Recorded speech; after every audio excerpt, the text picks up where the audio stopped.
놀라운 것은요, 우리가 하나님의 자녀라는 거 아닙니까? 하나님의 자녀는 특권을 누립니다. 여러분 생각해 보세요. 대통령의 아들은 아들 중에서도 대통령의 아들이 있죠. 대기업의 회장의 딸은 대기업 회장의 딸입니다. 뭐 어쩌겠습니까?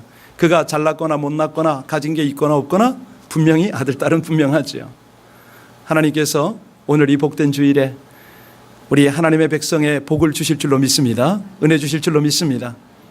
제가 한국 방문해가지고 기억나는 것이 있습니다. 이 말씀 준비하다 기억이 나는 게 어머니께서 저에게 말씀을 하세요. 내가 말이야, 제가 오형제거든요. 아들 5을 이 모양 저 모양으로 내가 챙길 것 같은데 얼마 전에 이제 집을 파시고 전셋집으로 가셨거든요. 이 아들은 이런 이유, 저 아들은 저런 이유로 돈을 빌려가기도 하고 뺏어가기도 하고 다 했는데 네가 맞은데 내가 아무것도 한 게 없다. 그러니 이 전세금을 네가 가지면 좀 어떻겠냐. 내가 너한테 꼭 주고 싶다. 2번, 3번 말씀을 하시더라고요. 제가 뭐라고 그랬을까요? 그 순간에 이 감회가 새롭더라고요. 내가 한 게 뭐가 있는데 이런 말씀을 하시나. 역시 어머니는 연세가 많아도 어머니구나. 별 생각을 다 했죠.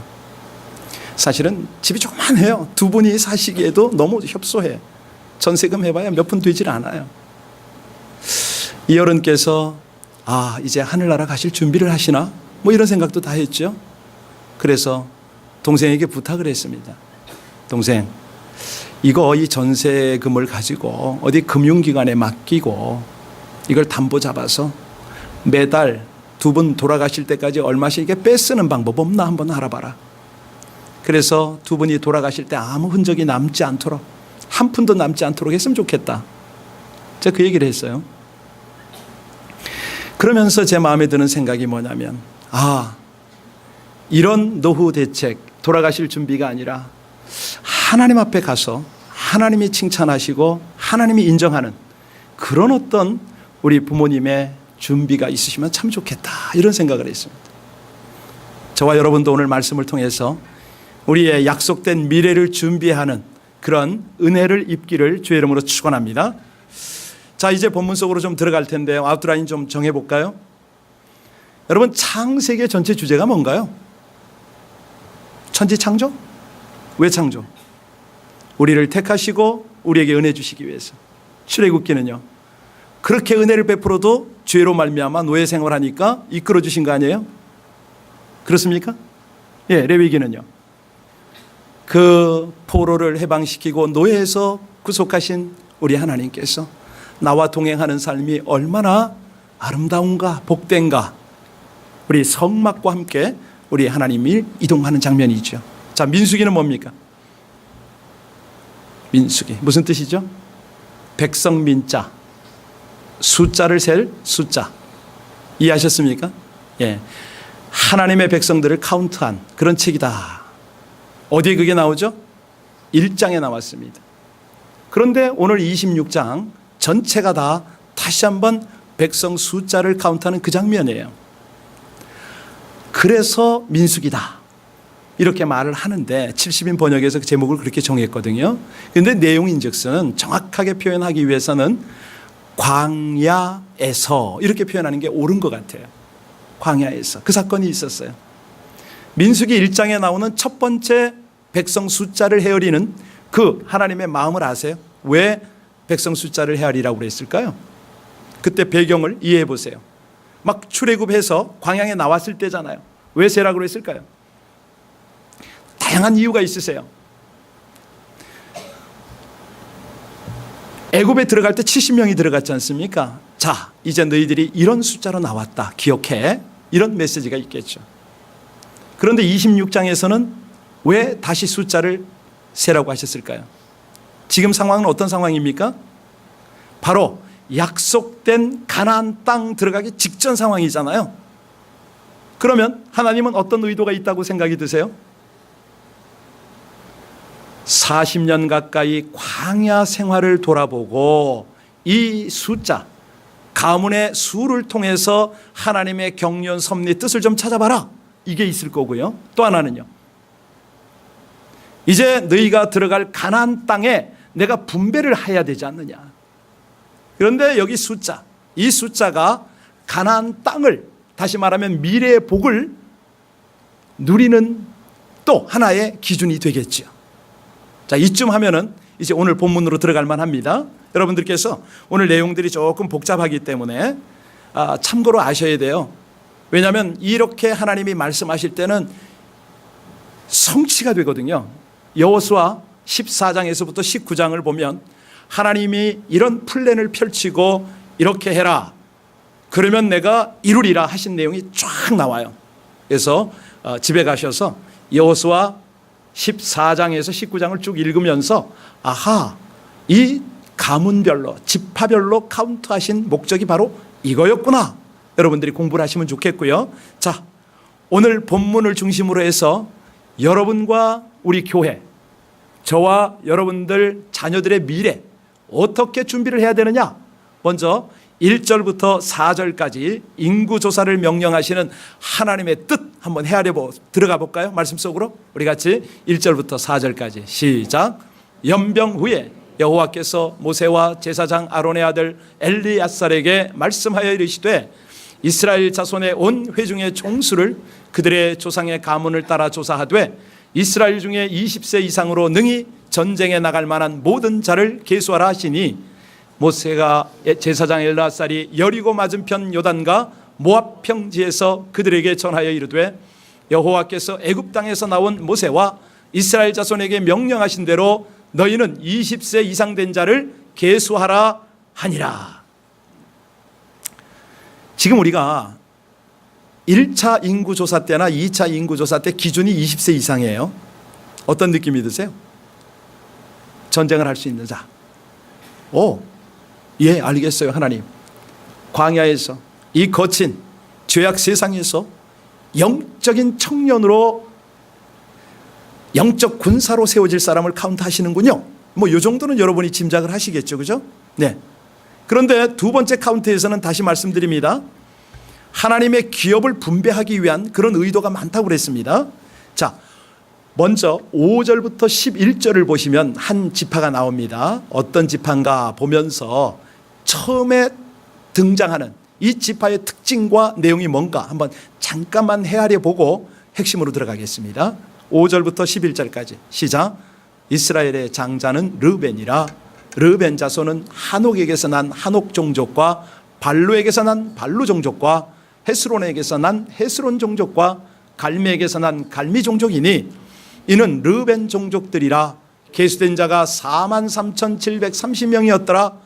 발루의 아들은 엘리압이요 엘리압의 아들은 르무엘과 다단과 아비람이라. 이 다단과 아비람은 회중 가운데서 부름을 받은 자들이니 고라의 무리에 들어가서 모세와 아론을 거슬러 여호와께 반역할 때에 땅이 그 입을 벌려서 그 무리와 고라를 삼킴에 그들이 죽었고 당시에 불이 250명을 삼켜 징표가 되게 하였으나 고라의 아들들은 죽지 아니하였더라. 자, 지금 보면요, 이 르벤 아주 그냥 뭐 거침없죠. 뭐가 거침없었어요? 르벤이 야곱의 몇째 아들입니까? 장남이에요, 장남. 그런데 이 장남이 이렇게 처참해질 수가 있습니까? 왜 이렇게 됐습니까? 아버지의 침상을 더럽혔거든요. 그래서 그 죄 때문에 장자의 권리를 상실했습니다. 그럼에도 불구하고 그들은 이 장자, 장손의 가문이다, 자긍심이 있었잖아요. 그래서 어떤 행동을 했냐면 광야 여정 중에 모세와 아론에게, 다시 말하면 하나님이 세운 영적 리더십에게 도전을 했죠. 당신들만 제사장이냐?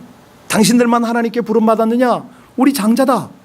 우리도 하나님과 소통이 되는데 자, 이제 리더십 우리한테 넘겨라, 이렇게 했잖아요. 그 결과는 뭐죠? 불이 나와서 다 죽었다, 땅이 갈라져서 뭐 죽었다, 뭐 이런 얘기가 쭉 나와요. 자, 오늘 이거는 핵심이 아니에요. 지금 이런 것들은 부수적인 거예요.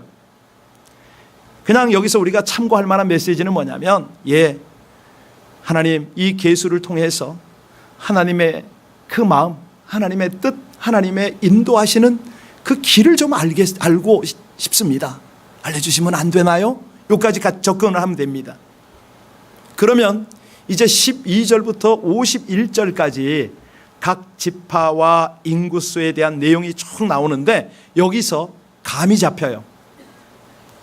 자, 그러면 결론과 비슷하지만은 인구 조사를 한 결론이 뭐냐? 결과가 뭐냐? 전체적 인구의 감소였습니다. 다시 말씀드립니다. 광야 출발 전에는 60만 3,550명이었어요. 그런데 광야를 딱 통과한 다음에 인원이 얼마냐면 60만 1,730명이었습니다. 1,820명이 줄은 거죠. 여기서 우리가 주의해야 볼 것이 있어요. 이게 뭐냐면 지파별로 하나님이 쭉 이렇게 계산을 하셨거든요. 그런데 늘어난 지파가 있고 줄어든 지파가 있어요. 참고로 말씀드립니다. 광야 생활 중에 르벤, 시므온, 갓, 에브라임, 단, 납달리 지파는 감소를 했습니다. 그런데 유다, 이사갈, 스불론, 므낫세, 베냐민, 아셀 지파 오히려 증가했죠. 자, 21절 한번 보시고요. 거기에 숫자 한번 여러분들이 눈으로 보시기 바랍니다. 21절에 보면 자, 숫자가 나오는데 시작. 또 베레스 자손은 이러하니 예. 자, 거기 보면 21절, 22절에 보면 유다 자손이 얼마가 되냐면요. 예, 22절이군요. 자, 시작. 이는 유다 종족이니 계수된 자가 76,500명이더라. 왜 이걸 읽었냐면요. 자, 늘어났다는 걸 지금 강조하기 위해서예요.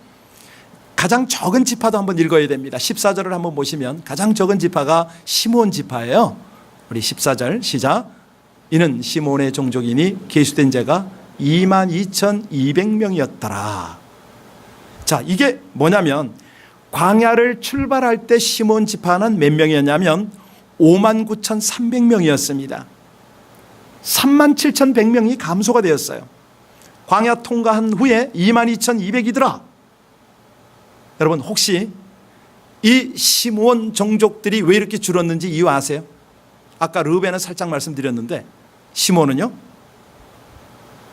음행 사건이죠. 음행을 한 거죠. 그래가지고 이들이 타 족속하고 음행을 하는 바람에 연병이 들었어요. 요즘 말로 하면 뭐 성병이 들은 거나 다름없죠. 이 연병이 들어가지고 그때 몇 명이 죽었죠? 24,000명이 죽었어요. 어마어마합니다. 예. 자, 그렇다면 여기서 우리가 이제 죄 짓고 죽은 것이 이제 우리의 이 묵상할 대상이 아니고 사실은 이제 번성의 유다 지파, 이 지파는 어떻게 해서 그러면 이렇게 번성을 했느냐 관심이 있지 않습니까?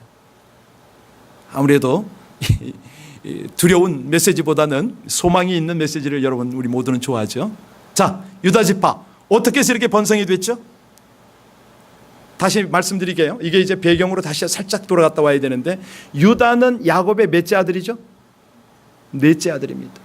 그런데 어떤 역할을 했습니까? 장자의 역할을 했습니다. 어느 순간부터요? 요셉 사건 때부터요. 어떤 일을 했죠? 형들이 모의를 해서 요셉을 구덩이에 빠뜨리고 죽이자고 그러잖아요. 그때 유다가 한 역할이 뭡니까? 아니다, 죽이지 말자. 왜 내 혈육을 죽이느냐? 차라리 노예로 팔자. 이 요셉을 죽지 않도록 보호했고요.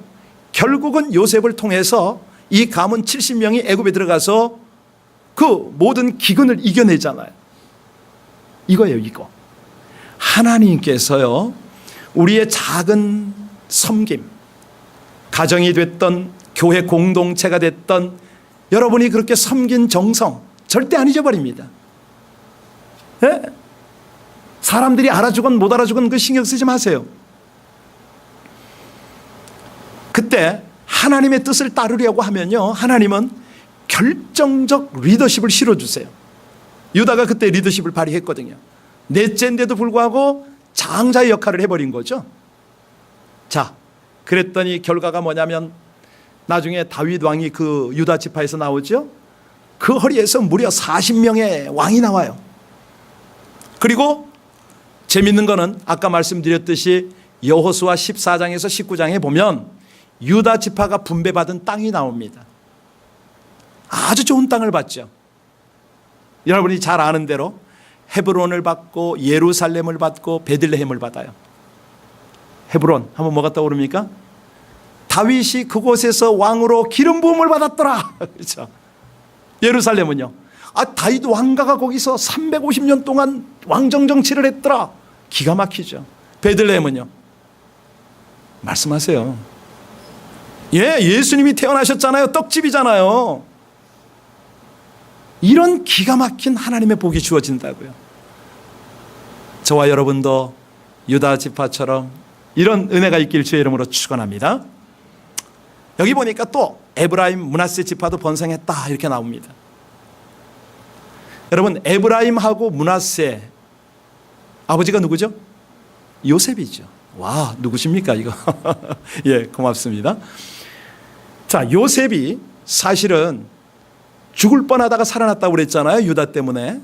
그런데 이 요셉이 나중에 형들을 미워하지 않고 그 애굽에서 아버지 가족을 다 받아들이고 아버지가 죽고 나도 끝까지 그들을 케어했잖아요.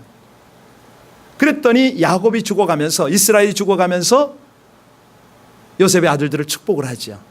결국은 뭐냐? 나중에 가나안에 들어가서 유업을요, 3기업을 받아요. 3기업. 요셉, 므낫세, 에브라임. 하나님이 거저가 없으세요. 거저가. 기가 막힌 하나님이세요. 여러분들, 하나님 안에서 믿음으로, 남모르는 선행으로 좋은 씨 많이 뿌리시길 주의 이름으로 축원합니다. 자, 이제 인구조사를 한 이유를 조금 더 우리 하나님 관점으로 우리 접근해 보겠습니다. 그게 인구조사의 목적은 아니었어요. 그러니까 번성한 지파를 지금 잠깐 말씀드렸어요. 자, 인구조사 하나님이 왜 하라고 그랬느냐? 첫 번째는요, 너희들이 이 모든 것을 객관적으로 한번 통찰해보라 이 말입니다. 너희들이 확인해봐라. 하나님이 아무리 말씀해도 너희들 잘 안 믿는다는 거예요. 그 귀한 축복을 자꾸 거스리고 산다 이거죠. 그래서 우리 하나님께서요, 어떤 가문이 번성했고 어떤 가문이 줄었는가, 왜 그렇게 되었는가, 이거 한번 생각해봐라. 바로 그 메시지입니다. 오늘 성경이 복잡해서 아이고 뭐 이런 걸 다 써놨나가 아니고요, 하나님의 메시지가 거기 있는 거예요. 다시 말씀드립니다. 가나안에 준비된 미래의 땅으로 가기 전에 영적 기초를 든든히 해라, 이 메시지죠. 아시겠죠? 거기 가서 내 마음, 내 뜻, 내 목적을 펼쳐, 이 말입니다. 왜? 행한 대로 복받고 심은 대로 거두게 되니까. 유다 지파야말로 맡겨주신 사명 잘 감당하고 달려갈 길 다 달려간 그런 내 백성이 아니냐. 시몬 지파같이 자기 생각대로 세상 따라 자기 유익, 자기 쾌락 추구하면 이렇게 후손들이 망가지는 거야. 이걸 가리키는 거죠. 자, 그러면 여기서 우리는 조금 더 깊이 있게 한번 접근해 봐야 됩니다. 이 시몬 지파 같은 사람들, 여러 지파들이 많이 감소가 됐다고 그랬는데요, 그들이 그 광야에서 죽을 수밖에 없는 이유가 뭔가? 왜 약속의 땅을 눈앞에 두고 거기서 다 죽어야 되는가? 물론 거역했기 때문에 1세대는 다 죽는 게 하나님의 섭리인데 2세대 중에서 이렇게 죽었다니까요. 지금 그거 말하는 겁니다. 자, 첫 번째는요, 불신입니다. 불순종이죠. 하나님의 말씀을 의심을 했어요. 하나님이 진노할 때마다 아주 강한 징계를, 심판을 하셨잖아요. 구약 때 특징인데, 하나님이 아브라함에게 제일 처음에 소명을 주시고 비전을 주신 게 창세기 12장 아닙니까? 17장까지 쭉 강조를 하세요. 내가 하늘의 묵별같이 하여튼 가장 큰 복은 다 주셔요. 그리고 그 아브라함의 아들 이삭에게 창세기 26장에 보면 또다시 한번 이 언약을 재확인해 주시고요. 그 이삭의 아들 야곱에게는 창세기 28장에서 가나안을 주시겠다고 3대에 걸쳐서 계속 약속을 계속 되새겨 주세요. 잊지 말으라는 거죠. 내가 신실하게 지킬 거니까 너희들은 날 따라와라. 이런 하나님의 간절한 호소에도 불구하고 이 이스라엘 백성들이 계속 의심합니다. 불순종하는 거예요. 여러분, 하나님이 볼 때 어떻게 보실까요? 영적 관계가 깨진 거죠. 이 영적으로 죽은 신앙생활인 거예요. 그러니까 우리는 광야에서 죽는 것만 생각하는데 하나님은 영적으로 죽은 걸 보시는 거예요. 그거 살리고 싶어 하시는 거죠. 왜 그랬느냐? 우상 숭배 때문에 그렇게 됐어요. 여기 우리가 쭉 민수기서를 보면서 얼마나 많은 사람이 죽습니까? 그 출애굽기에도 보면요, 금송아지 섬기다가 그때 3,000명가량이 죽임을 당합니다.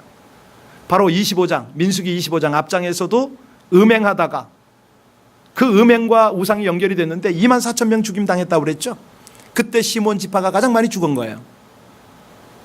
자, 보이지 않는 우상. 그런데 요즘은요, 보이기도 합니다. 어떤 거냐면요, 하나님보다 더 사랑하는 거 있잖아요. 돈을 사랑하는 사람들이 있고요, 쾌락을 사랑하는 사람이 있고요, 자기 자신을 그렇게 드러내기를 원하는 사람들이 있어요. 근데 정확하게 말하면 하나님보다 더 두려워하는 거, 하나님보다 더 의지하는 거, 이게 이제 우상이잖아요. 이 우상. 하나님께서 이것 때문에 광야로 우리를 끌어내고 이 이민자 생활을 하게 하시고 기약 없는 미래를 향하게 하시는데 하나님만 의지하려는 거예요. 다른 우상을 내게서 지워라, 이 메시지인데 이게 잘 안 돼요. 왜? 자꾸 원망 나오고 불평 나오니까 안 됩니다. 사실은 또 한 번 많이 죽게 되는 이유 중에 하나가 원망과 불평 아닙니까? 민수기 21장에 보면요, 하나님 원망하다가 그때 어떻게 죽냐면 불뱀이 나타나잖아요. 하나님 불뱀 보냈죠. 물리면 죽어요. 아니, 좀 이제 원망하지 말고 십자가 그 노뱀을 바라봐라. 안 보죠. 죽으면 죽었지 안 봐요. 아, 요즘 사람하고 똑같잖아요. 예. 민수기 11장에서도 하나님 원망하다 불에 타 죽는 사건 나오죠. 그러니까 다시 말하면 어쩌면 그렇게 원망의 연속인지 모르겠습니다. 여러분, 이게 이스라엘의 이야기인가 우리 얘기인가 한번 점검해 볼까요? 저와 여러분은 평소 생활에서 감사가 많습니까? 원망이 많습니까? 핑계가 많습니까? 감사가 많습니까? 예, 똑같죠 뭐. 그러니까 우리 주님이 범사에 감사하라, 무조건 감사하라. 왜냐하면 내가 너희를 책임질 거니까, 이 메시지를 던지는데 이게 안 돼요. 왜요? 교만하니까, 높아져 있으니까. 그래서 고라와 다단과 아비람과 오니 그 족장과 함께 250명이 한꺼번에 또 죽임을 또 당하는 장면 나왔잖아요. 무슨 뜻이냐면 높아지려고 하지 말라. 하나님이 경영을 하실 때 그대로 순복하고 따라와라. 자, 그래서 이거는 부정적인 시각이고 적극적 긍정적 시각으로 보면 하나님이 지금 26장을 통해서 인원 계수를 통해서 하시는 말씀이 있습니다. 뭐냐면 내가 너희 숫자를 헤아리는 것 같이 너희는 하나님의 은혜를 헤아려 보라. 은혜를 헤아려 보라는 거예요. 죽어도 몇 번 죽어 마땅한 너희들을 지금까지 인내하며 참아오는 하나님의 은혜를 헤아려 보라. 지금 여기 있는 사람 한 사람 한 사람은요, 하나님의 은혜의 증거물들 아닙니까? 이제 하나님이 얼마나 은혜를 베푸시냐면 영적 전쟁에 군사로 그들을 세우겠다는 거죠. 내가 너희들을 통해서 저 가나안 땅을 하나님의 땅으로 점령시키고 내 백성에게 나눠주겠다, 이 말 아닙니까? 내가 너희들의 미래를 책임진다는 거죠. 너희들에게 알지 못하는 큰 복을 주겠다. 젖과 꿀이 흐르는 그런 기업뿐만 아니라 영원한 천국 기업을 주겠다. 이제 이런 은혜를 헤아려 보려는 거죠. 근데 이게 아까도 말씀드렸지만 원망하죠, 불평하죠, 불신하죠. 이게 잘 안 돼요. 제가 지금 아브라함과 이삭과 야곱에게 약속하신 하나님의 약속을 여러분에게 잠깐 소개를 했습니다. 와 닿으신 분 계세요? 성경입니까? 이게 와 닿아야 된다고요. 내 자식과 내 미래에게, 우리 가문의 미래에게 하나님이 이런 걸 펼치시고 우리 교회 공동체 미래에 이 은혜를 주시겠다. 그것 때문에 하나님이 지금 애타게 우리를 향하여 지금 말씀하시는데 겸손하게 순종으로 이 말씀을 받으면 얼마나 좋겠어요. 그래서 오늘 본문을 보면 세 가지 훈련을 지금 하고 계세요. 오늘 설교 제목이 뭐죠? 예, 그렇습니다. 파워포인트 띄워줘야 호흡이 맞아요. 설교 제목이 미래를 위한 준비. 어떻게 하나님이 원하시냐면 첫 번째는요, 믿음입니다. 확신 가지도록. 어려운 사건이나 이게 암울한 환경이 있어도 하나님은 살아계신 하나님이고 전능하신 하나님이라 우리를 책임진다. 이걸 네가 믿느냐 이거예요. 그 하나님을 참으로 믿고 사랑한다면 어떤 환경을 만나도 네가 유다와 같으리라, 네가 요셉과 같으리라, 네가 다윗과 같이 승리하리라. 하나님의 소망이 있음을 믿으시기 바랍니다. 예. 그래서 하나님이 말씀을 주시잖아요. 두 번째는요, 이 말씀을 주신 것이 겸손하게 청종하라는 거예요. 순종하고 따르라. 왜냐하면 우리 하나님이 계속 강조하시는 게 이 광야로 내모신 이유가 영적 순결을 위해서 그러잖아요. 다시 말씀드립니다. 신앙의 본질을 가리키는 거예요. 순결해야 하나님 의지하고 하나님하고 동행할 수가 있잖아요. 친밀하게. 그 사이에 온갖 우상과 음란한 것 다 제거가 되고 하나님하고 쫙 붙어서 동행이 되잖아요. 그래서 약속을 계속 강조하시고 가자, 청종해라. 사람이 떡으로만 살 것이 아니야. 너희들 만나? 그거 다 아니지. 생수? 그것도 다 아니야. 하나님의 입으로 나오는 말씀으로 살아야 할 것이야. 환경이나 물질이나 육신적인 것 가끔 내가 너희들한테 손해보게 하는 이유가 있다는 거예요. 왜 손해봅니까? 신령한 것 추구하라고, 하나님의 공급을 의지하라고, 하나님의 말씀을 붙들으라고 그 훈련을 하는 건데 이거 잘 안 돼요. 하나 더요. 어떻게 준비를 해야 되냐면 하나님을 경험하는 걸로 준비를 해야 돼요. 채워주시는 걸 경험해야 돼요. 우리가 수도 없이 들었어요. 이스라엘 백성 광야 통과할 때 구름으로 불로 기둥 삼아 주셔서 춥지 않도록 또 덥지 않도록 그렇게 해주시고 배골지 않도록 목마르지 않도록 그렇게 다 해주셨는데 이게 남의 얘기로 들리면 어쩝니까? 여러분이 경험하셨잖아요. 얼마나 순간순간 하나님이 책임져 주셨습니까? 기가 막힌 수렁에서 건져 주셨고요. 도저히 내일 양식이 없는 상황에서 다 먹이셨잖아요. 그런데 우리는 뭐죠? 안 보인다는 거예요. 뭐가? 미래가, 가나안이 안 보인다는 거예요 지금. 왜요? 자꾸 염려가 돼요. 내가 이 길을 진짜 갈 수 있을까? 그 길이 있을까? 근데 솔직하게 말하면 이건요, 우리의 염려가 아니고 영적인 문제거든요. 의심이거든요. 불신이거든요. 내가 뭘 먹을까? 뭘 마실까? 내가 이 길을 잘 갈 수 있을까? 이 모든 염려, 영어로 뭐라 그러죠? worry라고 그러나요? 그런데 이 worry의 원어가 뭔지 아세요? 그 고대 영어죠. 아주 오래된 영어에서는요, 월건이라고 있어요. 이게 무슨 뜻이냐면 목을 졸라매다 이 뜻에서 왔어요. 영어가 그렇게 바뀌었어요. 염려가. 다시 말합니다. 염려하는 거는 네 목을 네가 조인다 이 뜻이랍니다. 그러니까 하나님이 너무 안타까운 거예요. 그래서 예수님을 통해서 세 가지 염려하는 것을 딱 지적을 하셨어요.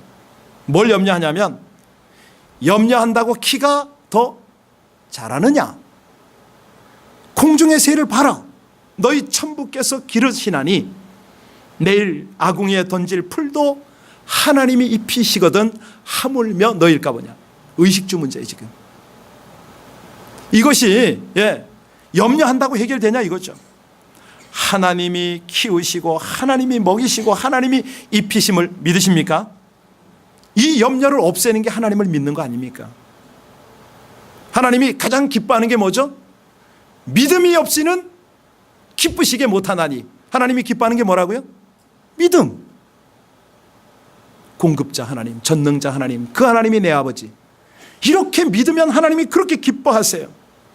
그래 내 아들아, 내 딸아, 내 자녀, 내가 책임져야지. 하나님 그러신다는 거 아니에요.